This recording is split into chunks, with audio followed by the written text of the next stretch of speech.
भावनपुर नामक गांव में एक गरीब किसान रघुवीर रहता था। उसके परिवार में उसकी पत्नी सीता, दो बच्चे गौरी और अमर थे। रघुवीर के पास जमीन तो थी, लेकिन साधन ना के बराबर थे। कुछ समय पहले उसके पास एक बैल था जो उसने अपनी गरीबी के कारण बेच दिया। परिवार की हालत बहुत ही दयनीय स्थिति में थी। मेरी बात मानते क्यों नहीं हो? जमींदार के यहां से कितनी बार बुलावा आ चुका है। क्या फर्क पड़ जाएगा अगर मैं बाहर जाकर झाड़ू पोछा और बर्तन मांज दूं? कम से कम महीने का राशन पानी का तो जुगाड़ हो ही जाएगा ना।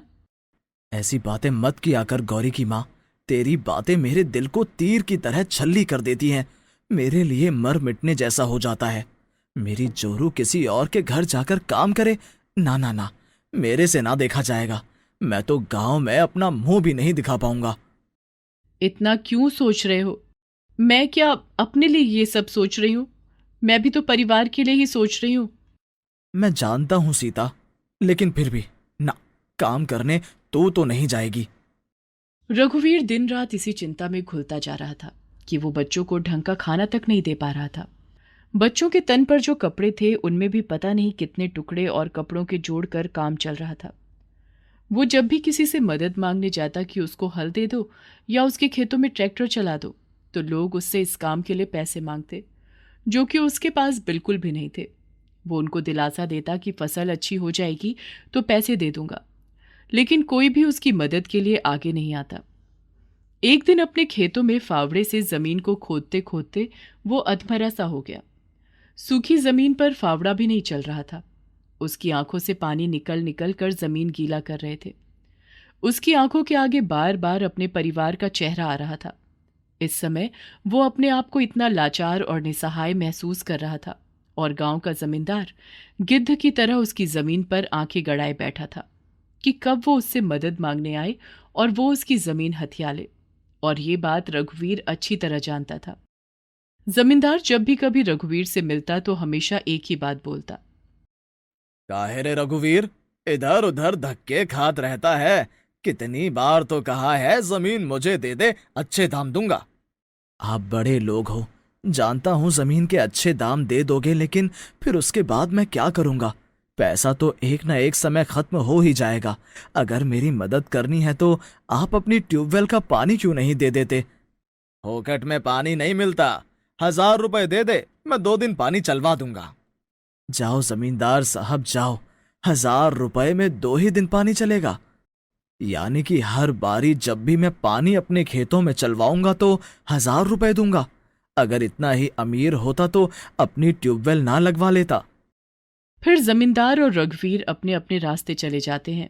अगले दिन, पिछले हफ्ते थोड़ा सा ही गेहूं पड़ा था जो मैंने पिसवा लिया। बस आज ही का आटा बचा है। मुझे समझ नहीं आ रहा है कि मैं बच्चों को क्या खिलाऊंगी।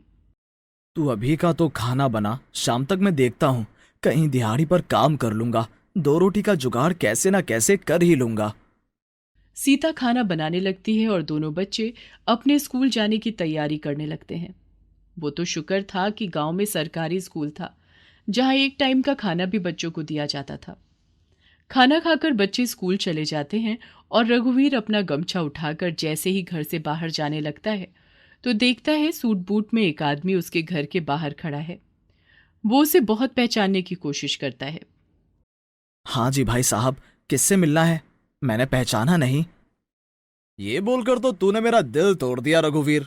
मुझे लगा था कि दुनिया में कोई मुझे पहचाने या ना पहचाने, पर तू मुझे एक ही नजर में पहचान जाएगा। बस यही थी तेरी यारी दोस्ती। मैं तो तुझे कभी नहीं भूला।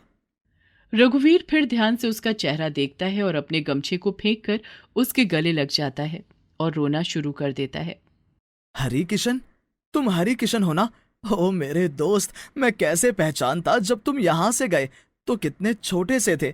अब देखो कैसे गभरू जवान दिख रहे हो। हे भगवान, मैं कोई सपना तो नहीं देख रहा। अरे ओ गौरी की माँ, देख तो जरा कौन आया है। मैंने तो इन्हें कभी नहीं देखा। कौन है ये? भाभी जी नमस्ते। ये तो बावरा हो गया है, पहेलियां बुझाता रहेगा। मैं बता देता हूँ, मेरा नाम इकबाल है और हम दोनों बचपन से पक्के दोस्त हैं। अच्छा अच्छा, आप ही इकबाल भैया हैं। बहुत बातें सुनी है मैंने इनके मुंह से। आइए भैया, अंदर आइए। हरिकिशन जब रघुवीर के घर के अंदर आता है तो घर की हालत देखकर उसे बड़ा सदमा सा लगता है। 2 टूटी फूटी चारपाई, एक रस्सी पर कुछ कपड़े टंगे थे। नीचे जमीन पर एक दरी बिछी हुई थी। ये सब क्या है रघुवीर? तुमने अपनी और घर की क्या हालत बना रखी है? कुछ मत पूछ दोस्त, पता ही नहीं चला, धीरे धीरे सब कुछ खत्म होता चला गया। खेत में पैदावार नहीं होती, मेरे पास तो ट्यूबवेल भी नहीं है। लोगों से पानी मांगता हूं तो वो पैसे मांगते हैं और मेरे पास पैसे भी नहीं हैं। जैसे तैसे जिंदगी की गाड़ी बस चल रही है। तो तूने कभी मुझे ये बात बताई क्यों नहीं? ओह, तुम्हारे पास तो मेरा एड्रेस भी नहीं था और इस बीच में कभी गांव भी तो नहीं आया मैं। ये सब छोड़ो और मुझे ये बता कि गांव कैसे आना हुआ और तेरे परिवार में कौन कौन है? शादी वादी हुई तेरी या नहीं? हाँ हाँ भाई, सब ठीक है। बाबा गुजर चुके हैं, अम्मा है और शादी हो चुकी है मेरी बीवी जरीना और 2 बच्चे भी हैं। बेफिक्र रहे, कुछ समय बाद वो लोग भी गांव आएंगे। पहले मैं यहाँ पर उनके रहने का ठिकाना अच्छे से बना लूं। अरे तू तो इतना बड़ा बाबू बन गया है, फिर गांव क्यों आना? यार अपनी मिट्टी की बात ही कुछ और होती है। वो तो बाबा की सरकारी नौकरी थी, इसलिए हमें यहाँ से जाना पड़ा, पर दिल तो मेरा गांव में ही रह गया था। मैं और मेरी पत्नी, हम दोनों ही अपने खेतों में खेती करने का सोच रहे हैं। तब तक सीता खाने के लिए जो भी रूखा सूखा था घर में वो हरिकिशन के सामने रख देती है, जिसे हरिकिशन बड़े मजे से खाता है। फिर वो रघुवीर को बताता है कि वो और उसकी पत्नी एग्रीकल्चर में प्रोफेसर हैं और उन्होंने नए नए तरीकों के खेती करना सीखा है। अपने जमीनों पर अब वो खेती करेंगे और गांव के लोगों को भी खेती करना सिखाएंगे। तो एक बार मेरे बारे में भी सोच, मुझे भी कुछ बता। खेत ऐसे ही पड़े हुए हैं। तो फिक्र मत कर, हम मिलकर जल्दी सब कुछ कर लेंगे। अगले दिन ही हरिकिशन रघुवीर के साथ अपने खेतों में जाता है, जमीन का मुआयना करता है और कुछ मजदूरों को बुलाकर ट्यूबवेल लगवाता है। रघुवीर के साथ जाकर वो बढ़िया किस्म के अलग अलग तरह के बीज लेकर आता है। फिर उसे बताता है कि एक ही खेती के भरोसे नहीं रहना है, अब हर मौसम के हिसाब से खेती की जा सकती है। एक ही खेत में अलग अलग तरह की खेती करो। ये बातें सुन के रघुवीर जैसे जैसे हरिकिशन को बोलता है वैसे वैसे अपनी खेती करता है। दोनों दोस्त अपने अपने खेतों में मेहनत करते हैं। हरिकिशन का घर काफी पुराना हो चुका था, इसलिए वो उसे मरम्मत के लिए दे देता है, जो कि अब लगभग पूरा हो चुका था। 2 महीने बीतते बीतते ही रघुवीर देखता है कि उसके खेतों में सब्जियां उग गईं, जिसे वो हरिकिशन की मदद से मंडी में बेचता है और मुनाफा कमाता है। घर आते समय, हरिकिशन, आज तेरी वजह से मैं इतने कम समय में मुनाफा कमा पाया। सच में तू किसी फरिश्ते की तरह मेरी जिंदगी में आया है, जब मैं पूरी तरह नाउम्मीद हो गया था। कैसी बातें कर रहा है? हम दोनों दोस्त हैं और एक दूसरे के काम नहीं आएंगे तो भला फिर हमारा क्या फायदा? सुन, कल मेरा परिवार भी गांव आ रहा है। भाभी से कहना कि अच्छा अच्छा खाना बनाकर रखें। बिल्कुल, मैं अभी सामान लेकर जाता हूँ। रघुवीर अपने बच्चों के लिए फल खरीद कर लाया था। सारे पैसे लाकर वो सीता के हाथों में रख देता है। सच में हरिकिशन भाई के आने से हमारी तो जिंदगी संवर गई। दोस्त हो तो ऐसा। कल हरिकिशन का परिवार आ रहा है, मैं ये सामान लेकर आया हूँ। अच्छा अच्छा खाना बना लेना। हाँ हाँ, मैं सब बना लूंगी। अगले दिन रेलवे स्टेशन से हरिकिशन और रघुवीर हरिकिशन की फैमिली को लेकर आते हैं। सीता हरिकिशन की माँ के पैर छूती है और उसकी वाइफ के गले लगती है। फिर सबको जलपान कराने के बाद वो भोजन कराती है।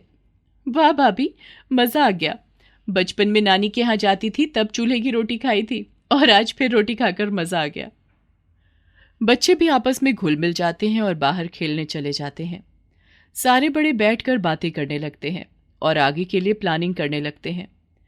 हरिकिशन और नंदिनी मिलकर बताते हैं कि अब किस किस तरह की खेती कम समय में की जा सकती है। रघुवीर भैया, मुझे आपके बारे में हरिकिशन ने बताया। आप बिल्कुल भी परेशान मत होना। हम जैसे जैसे बोलें, बस 1 साल तक आपको अपने खेतों पर मेहनत करनी है और फिर देखना आप कितना मुनाफा कमाएंगे। क्या बताऊं नंदिनी भाभी, अगर हरिकिशन आकर स्थिति को ना संभालता तो पता नहीं मैं क्या करता। मैं तो पूरी तरह निराश हो चुका था, फिर इसने किसी फरिश्ते की तरह सब कुछ संभाल लिया। बेटा, मिलजुल कर काम करने से ही फायदा होता है। अब हरिकिशन और रघुवीर मिलकर खेती करने लगे। गांव के लोग भी उन दोनों की दोस्ती की सराहना करने लगे। जब भी बात होती तो उन दोनों की दोस्ती की बात चल पड़ती। कैसे एक दोस्त ने आकर दूसरे दोस्त की मदद की और आज उसके हालात बहुत अच्छे हैं। रघुवीर के घर अब सब कुछ सामान्य हो गया। बच्चे अच्छे कपड़े पहन रहे थे और सीता की रसोई में सारा सामान था। रघुवीर भी अब खुश रहता तो खेतों में और दुगनी मेहनत करता। जब भी उसे किसी तरह की सहायता की जरूरत पड़ती, हरिकिशन उसके साथ कंधे से कंधा मिलाकर खड़ा रहता और देखते ही देखते रघुवीर की माली हालत बेहतर से बहुत बेहतर हो गई।